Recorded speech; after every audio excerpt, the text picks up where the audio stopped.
Hi and welcome to week 27 of the Techno Dinosaur meets the IT Geek. My name is David Logan. I'm based here in Annan, southwest Scotland. It's a sunny day. With me today is my partner in crime, Willie Nicol. So Willie, how are you and where are you? Hi David, I'm very well, thank you. I'm based in Loans near Troon, South Ayrshire in Scotland. Fantastic. So in this video, I am the IT geek. I'm the guy that helps the home worker work remotely with the right technology. And you, if I'm not mistaken, are the Techno Dinosaur. Absolutely correct, but I also managed to make a living as a personal development coach. Very good.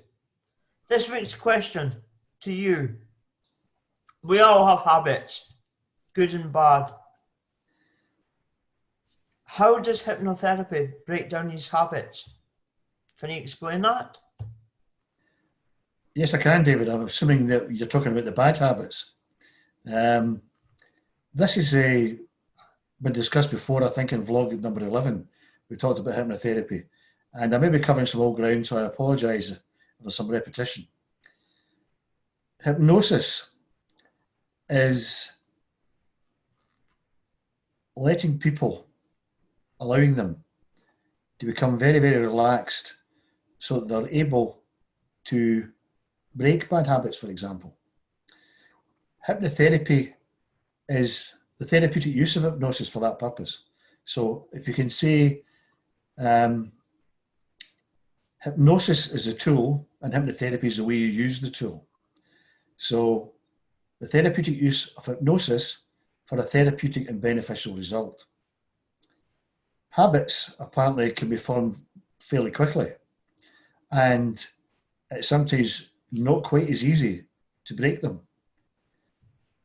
Hypnotherapy is useful in helping us break the bad habits. Break the habits. I say break the habits, yes. Get rid of the habits, delete the habits. Habits are like behaviours which we adopt. And I won't go into too deeply why we adopt these behaviours. We've talked maybe before about people cope with stress by smoking, which is a bad habit. And I can say that as a former smoker. Or they may deal with their stress through overeating or over drinking, or bite their fingernails, or whatever. Now, we recognise all these things are bad habits. And sometimes we can't break the habits easily. So I understand that you've broken your bad habit of drinking 10 cups of coffee a day because you recognise that that wasn't a great habit to have. But what we do with hypnotherapy is we induce in the subject a deep trance-like state. Now, I've touched upon trance before and say that being in a trance-like state is perfectly natural. In fact, we do it all the time. Maybe sitting at a computer, looking out the window and daydreaming. You're in what we call in the West of Scotland a dwam, a daydream, a reverie, where you're not thinking of anything particular, but you're in a kind of wee trance. There's the other analogy I've used before of we jump into our car to drive on a journey we've done many, many times before. And we kind of do it automatically in a trance-like state. So when we reach our destination, we get out of the car and realise we have no recollection of actually making the journey because we kind of did it in autopilot because we're in a kind of trance driving state.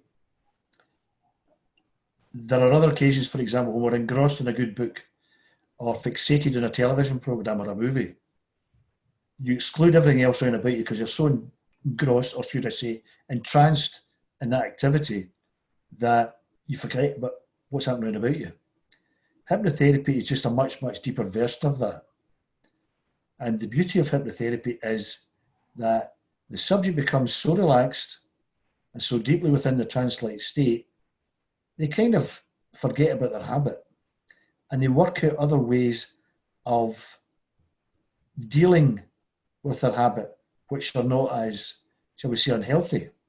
So if, for example, your go-to remedy for stress is smoking,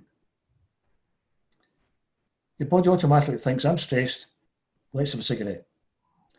During hypnotherapy, we can ask the subject in this trance-like state if they could possibly think of another way of dealing with their stress which would be healthier for them. For example, when they get stressed, as we've alluded to before, get some exercise, breathing, meditation. Now, I don't suggest to the subject that they do these things. They have to come up with their own solution of how to deal with that behaviour, the stress, in a manner which is more healthy than smoking, overeating, drinking, whatever it happens to be. And hypnotherapy is a very good way of inducing that environment where they can come up with that answer. Very simple. It's breaking that habit. It's breaking that habit. Now, if you've done it through willpower, as I say, well done to you. But had you not been able to break that habit, what would you have done? Kept drinking. Exactly. In the knowledge that this is actually not very good for me, 10 cups of coffee or 10 mugs of coffee a day. And then you might have thought, I need some help to break this habit, which is where you would approach someone like me, and I would probably, well, not almost always or exclusively, recommend hypnotherapy. Right? Sometimes that's not the most appropriate technique to use, but all I'm saying is it's a very useful technique to help you break a habit. Good.